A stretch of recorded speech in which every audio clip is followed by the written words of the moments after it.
हम और आप दिगंबर जैनाचार्य विरचित जैन व्याकरण कातंत्र रूपमाला का अध्ययन कर रहे हैं।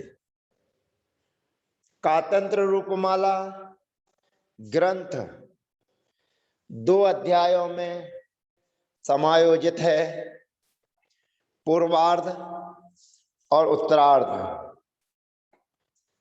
पूर्वार्ध के बाद हमारा उत्तरार्ध प्रकरण चल रहा है।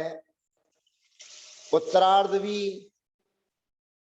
सार्वधातुक, असार्वधातुक और कृदंत, इस प्रकार 3 भेद रूप पाया जाता है, 3 अध्याय रूप पाया जाता है। अभी हम सार्वधातुक प्रकरण पढ़ रहे हैं जो समापन की ओर है। सार्वधातुक गण में, सार्वधातुक प्रकरण में जो धातुएं होती हैं, तिङन्त प्रकरण होता है।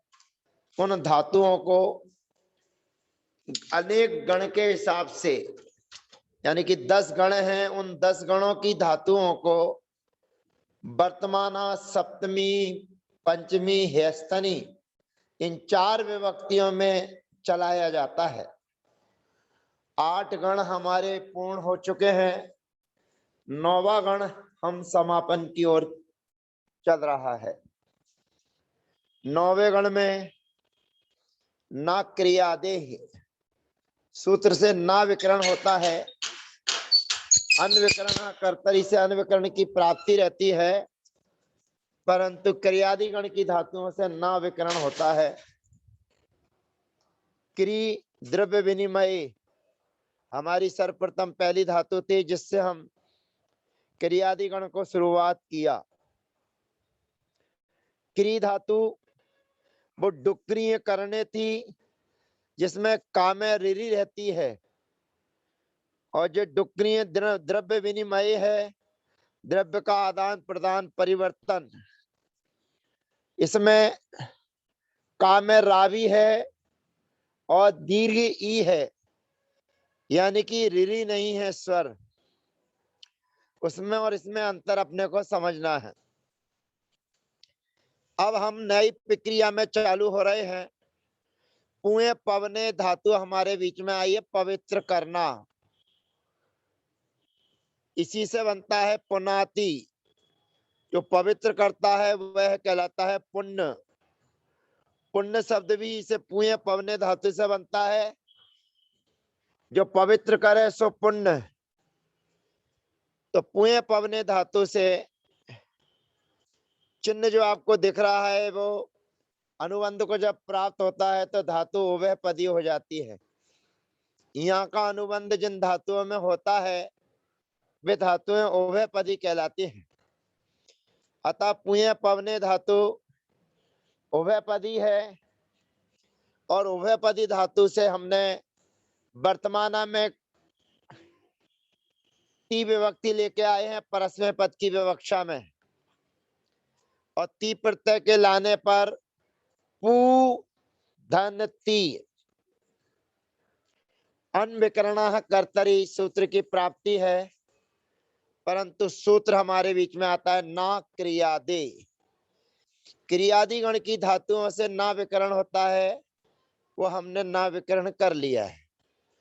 और ना विकरण के होने पर गुणी और अगुणी प्रत्यय जब होते हैं तो उसमें उभय सा मीकारो व्यंजनादा वदा आ से आ के स्थान पर ई आदेश हो जाएगा अगुणी व्यंजन के होने पर, और अगुणी स्वर के होने पर उस विकर्ण में रहने वाले ना का, ना में रहने वाले आ का लोप हो जाता है, ऐसा जानना चाहिए। अब हमारी वर्तमान में स्थिति है पू धन ना धन ती। अब मुख्य सूत्र हमारे बीच में आता है जो 19 धातुओं को ह्रस्व कर देता है। पहली धातु है पू, तो सूत्र बनाना पड़ा प्यवादी नाम ह्रस्वाहा। विवादी नाम ह्रस्वाः। पू आदि धातुओं को ह्रस्व होता है स्विकरण परे रहने पर। स्विकरण का मतलब है कि जो धातु जिस गण की है उस गण संबंधी विकरण के होने पर उसको ह्रस्व आदेश हो जाता है। तो यहाँ पर ना विकरण है और ना विकरण के होने के कारण पू के स्थान पर ह्रस्व आदेश हो जाएगा। इतना नया काम करना है, बाकी सारे के सारे काम पुराने ही करने हैं। तो जब ह्रस्व हो जाएगा तो बनेगा पुनाति। द्विवचन में ह्रस्व तो सब जगह करना है। ह्रस्व को करने के लिए गुणी और अगुणी का कोई विकल्प और भेद नहीं बनाना। एक वचन में पुनाति, द्विवचन में द्वित्व बहुत्योश्च परस्मै लगाएंगे तो वेसा मीकारो व्यंजनादा वदाह सूत्र के माध्यम से आ के स्थान पर ई आदेश हो जाएगा तो बनेगा पुनीता। फिर अंति प्रत्यय आएगा, अगुणी स्वर है तो ना में रहने वाला जो आ है उस आ का लोप हो जाएगा। सूत्र क्रियादि गण में ही आया हुआ है, ना क्रियादि के बाद, तो बनेगा पुनंती। पूरी प्रक्रिया हमको इसी प्रकार से करना है। सप्तमी जब लाएंगे हम, सप्तमी में यात विभक्ति आएगी, पवादी नाम ह्रस्व से ह्रस्व कर देंगे, ना विकरण करेंगे। सप्तम्याम च सूत्र से गुण का निषेध करेंगे तो वेसा मीकारो व्यंजनादा वदः से आके स्थान पर ई हो जाएगा तो बन जाएगा पुनियात, पुनियाताम, पुनियु। फिर पंचमी में तू प्रत्यय लेकर आएंगे। तू प्रत्यय ती की तरह गुणी है और प्रवादी नाम ह्रस्व से ह्रस्व कर देंगे, ना क्रियादि से ना करेंगे। अनविकरण कर्तरी से अनविकरण की प्राप्ति के बाद बन जाएगा पुनातु। और आशीषी तुयो तातणवा वक्तव्य यदि यहाँ लगाते हैं तो बन जाएगा पुनीतात।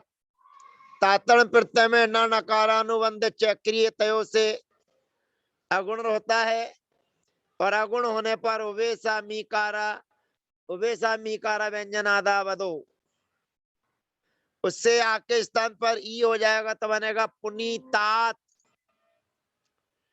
फिर पुनीताम, पुनंतु में उसी तरह ही कार्य होगा कि आ का लोप हो जाएगा, ही विभक्ति आएगी हौचा, सूत्र से गुण का निषेध हो जाएगा और गुण के निषेध होने के कारण उवेसा मीकारा व्यंजनादावदो, उस सूत्र से आके स्थान पर ही हो जाएगा तो बनेगा पुनी ही।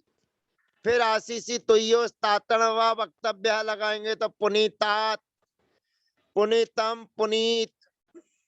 आनी प्रत्यय गुणी है, पुनानी। समाना सवर्णे दीर्घी भवती परस्य लोपम। आ प्रत्यय गुणी है, समाना सवर्णे दीर्घी भवती पुनाव, पुनाम। यस्तनी में दी और सी प्रत्यय आता है, दी और सी के ई का अनुबंध लोप हो जाता है। धातु के आदि में अट धात्वादिर हस्तन्य दत्तनी क्रियाति पत्तीसु, सूत्र से अट का आगम हो जाता है। गुणी और अगुणी का यहाँ पर ध्यान रखना है। दी प्रत्यय अगुणी है और अगुणी दी प्रत्यय गुणी है और दी प्रत्यय गुणी होने के बाद कारण पदांते दुटाम प्रथमा और आके स्थान पर ई आदेश नहीं होगा तो बनेगा अपुनात।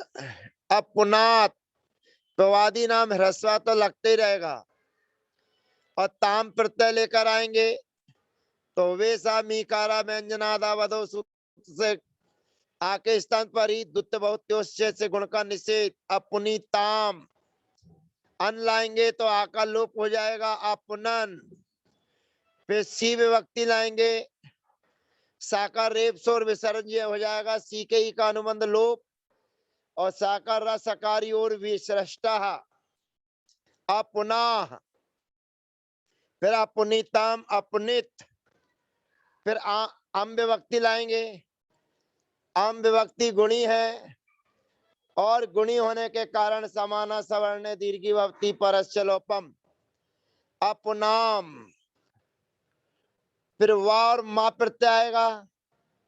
मा और वा प्रत्यय के आने पर अगुणी है, द्वित्व बहुत्व उससे परस्मय से गुण का निषेध, तो सूत्र लगेगा ओवेसा मीकारो व्यंजनादा वदाह, तो बन जाएगा पुनीब अपुनीम। अब जो पवादी नाम ह्रस्व केवल पू धातु के लिए ह्रस्व नहीं करता है, ये अपने को ध्यान रखना है। पवादी नाम ह्रस्व 19 धातुओं के लिए ह्रस्व करता है, और 19 धातु कौन सी? जो क्रियादि गण में ही हो, जिनसे ना विकरण किया जा रहा हो, और ना विकरण के होने पर उन 19 धातुओं को ह्रस्व आदेश होता है। और ह्रस्व आदेश होने के बाद जो कार्य हम करते चले आए हैं, ना विकरण करना है, एक वचन में कुछ नहीं करना है, द्विवचन और बहुवचन में गुण का निषेध करके विकरण में रहने वाले जो आ है, उस आ के स्थान पर ई आदेश करना है, तो शब्द बनते चले जाएंगे। अब हमारे बीच में धातु आती है लुए छेदने, छेदन करना, इसमें भी दीर्घ है, इसमें भी ह्रस्व आदेश हो जाएगा, तो शब्द बन जाएंगे लुनाती लुनीता लुनंती अलुनात इत्यादि। अब यहाँ पर 19 धातुओं को ह्रस्व करना है। यहाँ पर तो केवल आपको 2 गिनाई गई हैं, लेकिन इस पवादी नाम ह्रस्व में 19 धातुएं हैं, जिन धातुओं को आप संग्रह कर सकते हैं, प्राप्त कर सकते हैं, जानकारी ले सकते हैं। अब हमारे पास में नई धातु आती है ज्ञा अवबोधने, जिससे बनता है जानना। यही वो धातु है जिससे हमें ज्ञान होता है। ज्ञान भी इसी धातु से बनता है, ज्ञा अवबोधने, जानना। अब ये धातु जब हमारे बीच में आती है, क्रियादि गण का विकरण है, और क्रियादि गण के विकरण में अन्य विकरण कर्तरी की प्राप्ति होकर ना क्रियादे से विकरण हो जाता है ना। अब हमारी स्थिति है न्या धन ना धन ती। अब अगला सूत्र हमारे बीच में उपस्थित होता है 773 नंबर का सूत्र, और 773 नंबर का सूत्र हमारे बीच उपस्थित होता है। और सूत्र उपस्थित होने के बाद ये क्रियादि गण को हम विदा कर देंगे और शान के साथ में चौरादि गण में प्रवेश करेंगे। सूत्र हमारे बीच में आ जाता है ज्ञश्च। अब इस सूत्र के उच्चारण में बड़ी दिक्कत ये जाती है कि इसका सही उच्चारण किया जाए, तो ज्ञश्च, और जनपद सत्य का आधार लिया जाए तो ज्ञश्च। ये अपने को ध्यान रखना है, इसके उच्चारण में अपना समय व्यर्थ नहीं गंवाना है। हमको ये पता है कि ये जा और या से मिलकर के बनता है, और जा और या माने चवर्ग का 5वां अक्षर और चवर्ग का तीसरे अक्षर से मिलकर ये शब्द बनता है ज्ञान। लेकिन जनपद शब्द के हिसाब से इसको लोग बोलते हैं ज्ञान ज्ञान ज्ञान। तो उच्चारण वो जो भी कर रहे हैं, उनके उच्चारण में अपने को समय नहीं लगाना है, और ना ही उच्चारण को उच्चारित करने के लिए अपना समय लगाना है, क्योंकि उच्चारण करने वाला भी सही उच्चारण नहीं कर सकता है और ना वो करता है। बस अपने को ये बोध होना चाहिए कि ये यहाँ पर जा और यहाँ है, इतनी जानकारी पर्याप्त है। तो सूत्र लगता है ज्ञश्च। जो धातु हमारी थी ज्ञा, कोई ज्ञा धातु कह रहा है कि ज्ञश्च स्विकरणे जा भवति। जो ज्या धातु है, उस ज्या धातु के स्थान पर जा आदेश होता है। जा कब होता है? स्विकरणे, अपने विकरण के होने पर जा आदेश होता है। बस शेष कार्य हम जो करते चले आए हैं वही हमको करना है।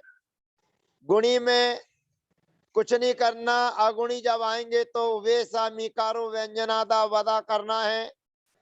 और स्वर वाली विभक्तियां आएंगी तो हमें ना में रहने वाले आ का लोप करना है।